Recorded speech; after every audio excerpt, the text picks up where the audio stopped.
আমাদের এই মহান দেশ ভারতের বিভিন্ন প্রান্তেই রয়েছে বিভিন্ন আদিবাসী সমাজ। যুগ যুগ ধরেই আদিবাসীদের সংস্কৃতি আমাদের জগৎকে তাদের অনন্য ভাষা, রীতিনীতি ও শিল্পকলা দিয়ে সমৃদ্ধ করে চলেছে। সেই শিল্প এবং পরিবেশ ও প্রকৃতি রক্ষা করবার রীতি আমাদের কাছে শিক্ষণীয় বিষয়। জলবায়ু পরিবর্তন এবং জীববৈচিত্র্যের ক্ষতির মতো সমস্যা মোকাবেলায় তাদের জ্ঞান অমূল্য। এই সকল জ্ঞান যুগের সাথে এবং আধুনিকতার মায়াতে হারিয়ে যাচ্ছে। এই সকল বিষয়কে রক্ষা করা তাই ভবিষ্যতের জন্য খুবই জরুরি। কলকাতার নিউ টাউনের ইকো আরবান ভিলেজের ভিতরেই অবস্থিত ট্রাইবাল মিউজিয়াম সেই জায়গা যেখানে এগুলিকে রক্ষা করবার চেষ্টা করা হচ্ছে। আজ সেখানেই এই ভিডিওর মাধ্যমে আপনাদেরকে নিয়ে যাচ্ছি আমাদেরই সাথে।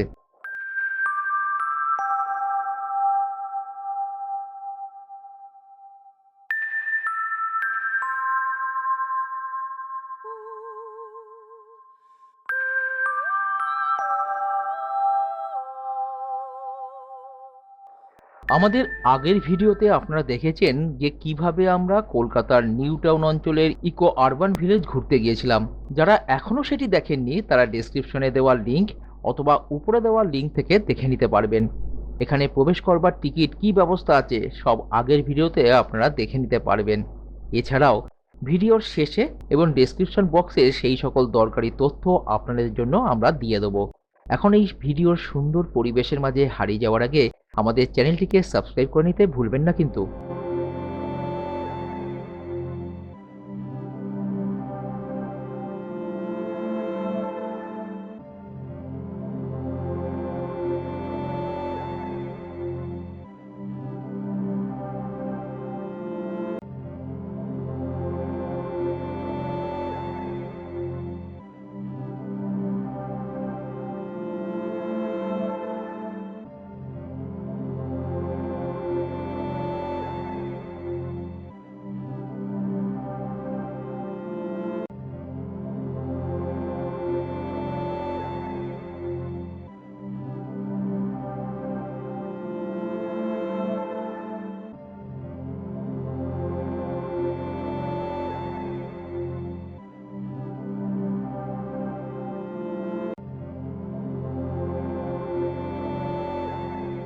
এটা বলা যেতেই পারে যে কলকাতার মাঝে ট্রাইবাল সমাজকে নিয়ে তৈরি এই মিউজিয়াম সত্যি একটা অসাধারণ জায়গা।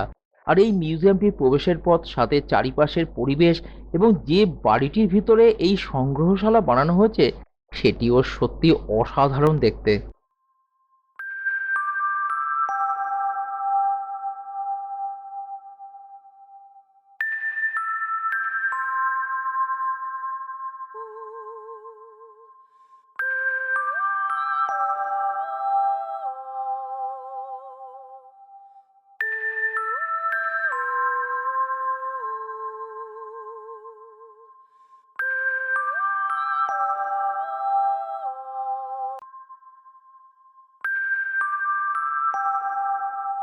বন্ধুরা, আগের পর্বে দেখেছিলেন ইকো আরবান ভিলেজ। সেই ইকো আরবান ভিলেজের ভেতরেই রয়েছে এই পেছনে দেখতে পাচ্ছেন এই ট্রাইবাল মিউজিয়ামটি। বিভিন্ন ট্রাইবসদের সব হস্তশিল্প এখানে সংরক্ষণ করা হয়েছে।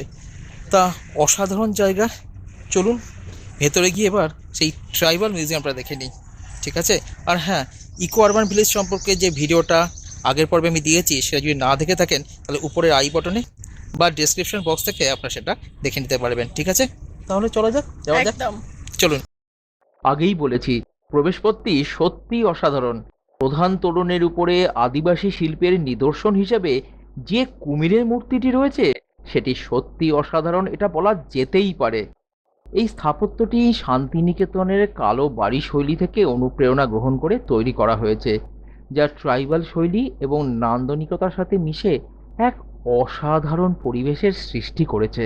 প্রবেশ করে গেলাম এই মিউজিয়ামটির ভিতরে। প্রথম দর্শনেই মন মুগ্ধ হয়ে যাবে আপনাদের। প্রবেশপথের উপরেই আদিবাসী হস্তশিল্প এবং প্রবেশপথের দুই ধারের দেওয়ালে রয়েছে দেশের এবং এই রাজ্যের বিভিন্ন আদিবাসীদের সম্পর্কে অনেক তথ্য।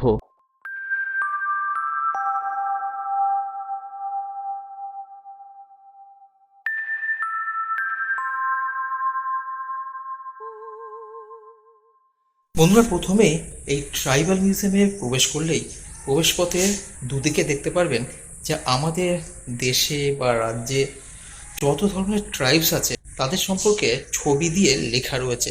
সেইগুলো আপনারা পড়ে নিয়ে কিন্তু সেই সব ট্রাইবস সম্পর্কে অনেক কিছু জানতে পারবেন। আর তাছাড়া এখানে সেই সব ট্রাইবসদের বিভিন্ন হস্তশিল্প রাখা আছে। খুবই অসাধারণ জায়গা। কেমনভাবে আসবেন সে তো অবশ্যই ডিসক্রিপশন বক্সে দিয়ে দেবো।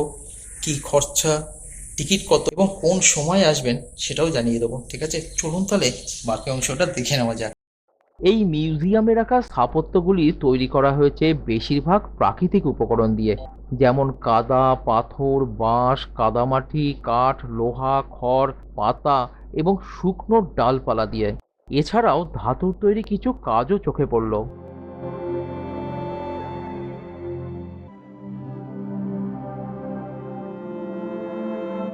ঘুরতে ঘুরতে দেখলাম যে বিভিন্ন কাপড়ের ওপর হস্তশিল্প, কাপড়ের ওপর সুতো দিয়ে এই ডিজাইনগুলো কিন্তু করা হয়েছে। খুবই কষ্টকর, অসাধারণ। তবু একটা কথা বলবো, এখানে জিনিসপত্রে হাত দেবেন না। দেখুন, যতটা সময় ইচ্ছা কাটান, যতক্ষণ খোলা আছে কাটান, কিন্তু কোনো কিছু নষ্ট করবেন না, কারণ এই জিনিসগুলো কিন্তু খুব অমূল্য।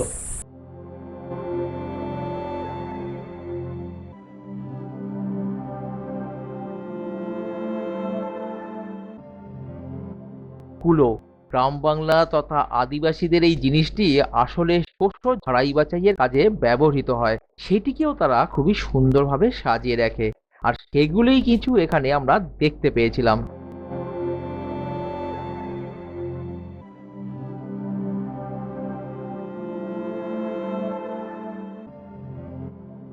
মুখোশ, পৃথিবীর যে কোনো আদিবাসীদের কাছে এটি একটি এমন শিল্প যার মাধ্যমে তাদের শিল্প, সামাজিক নৃত্য ও সংস্কৃতিকে তারা তুলে ধরে। সেই মুখোশ শিল্প আমরা এখানে দেখতে পেয়েছিলাম। আদিবাসী সমাজে গান বাজনার এক বিশাল সামাজিক ব্যবস্থা আছে। আনন্দ হোক কি দুঃখ কিংবা তাদের সামাজিক অনুষ্ঠান, এই সকল বাদ্যযন্ত্র সেখানে ব্যবহৃত হয়ে থাকে। সেইগুলোকেই এখানে আমরা দেখতে পেয়েছিলাম।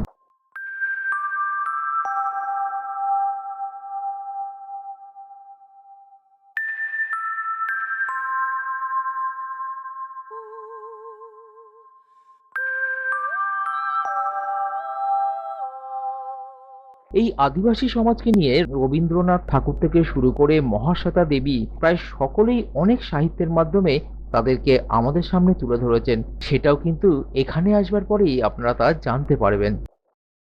যুগ যুগ ধরে আদিবাসীদের মাঝে পোড়ামাটির কাজ খুবই গুরুত্বপূর্ণ এক শিল্প। এখানেও সেই শিল্পের নমুনা কিছুটা তুলে ধরা হয়েছে, সেটাও দেখে নিলাম আমরা।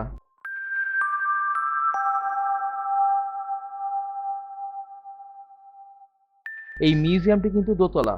এবারে সেই দোতলার দিকে আমরা এগিয়ে চললাম। বন্ধুরা, এই মিউজিয়ামটাই দোতলা। একতলাতে তো আছে দেখলেন, আর এই দোতলাতে যাওয়ার জন্য সেই পুরোনো দিনের সেই সিঁড়িটা কিন্তু আছে। অসাধারণ লাগছে। চলুন আস্তে আস্তে ওপরে গিয়ে দোতলায় কি আছে সেটা দেখে নেওয়া যাক। পুরাতন দিনের সেই লোহার পেঁচানো সিঁড়ি দিয়ে এবারে উঠে গেলাম দোতলাতে।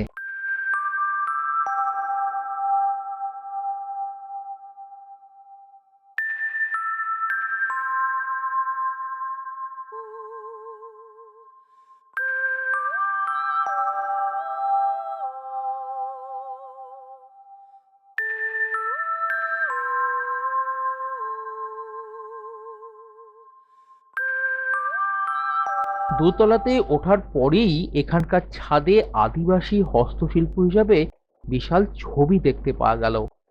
এছাড়াও এখানকার দেওয়ালে আদিবাসী সমাজকে নিয়ে, তাদের বিভিন্ন জীবনযাপনের কাজকর্ম নিয়েও বিভিন্ন ছবি দেখতে পাওয়া যাবে। কাঠের ডিশ খুব সুন্দরভাবে তৈরি করা হয় বিভিন্ন আদিবাসীদের সমাজে। সেই কাঠের তৈরি ডিশগুলোকে এখানে সুন্দরভাবে সাজিয়ে রাখা হয়েছে।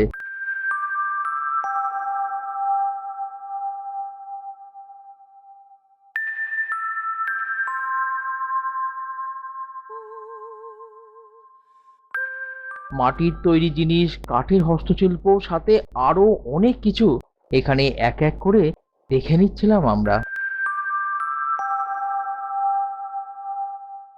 এবারে এই শিল্পকর্ম দেখতে দেখতে বলে রাখি, এই মিউজিয়ামে প্রবেশ করবার জন্য কিন্তু আলাদা করে কোনো টিকিট কাটতে হয় না।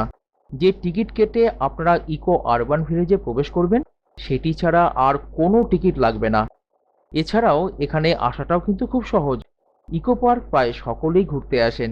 তার ৩ নম্বর গেট বা ৪ নম্বর গেটে নেমে সেখান থেকে অটো করে চলে আসতে পারবেন এখানে, যে প্যাঁচা মূর্তিটি আছে সেটির পাশের রাস্তাটি ধরে। কেমন দেখলেন এই ট্রাইবাল মিউজিয়াম, সেটা অবশ্যই লিখে জানাবেন, ঠিক আছে?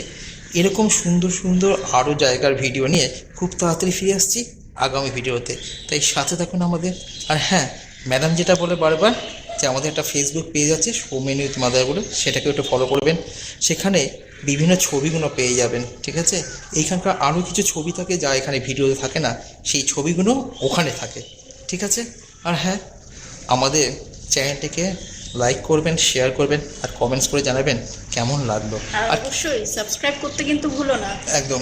আর হ্যাঁ, কি আরও ভিডিও দেখতে চান এরকম, সেই যদি আপনাদের কাছে কোনো খোঁজ থাকে সেটাও অবশ্যই আমাদেরকে জানাবেন, ঠিক আছে? নতুন জায়গার কোনো সন্ধান যদি আপনাদের কাছে থাকে সেটাও আমাদের কমেন্ট সেকশনে অবশ্যই জানাতে পারেন। হ্যাঁ, তাহলে আমরা চেষ্টা করব সেই সব নতুন জায়গা আপনাদের জন্য, আমরা সেখানে গিয়ে এক্সপ্লোর করব, নতুন জায়গায় আরও নতুনত্ব কী আছে সেগুলো খুঁজে বার করার চেষ্টা করব। ঠিক আছে, তা চলুন দেখা হচ্ছে আগামী পর্বে।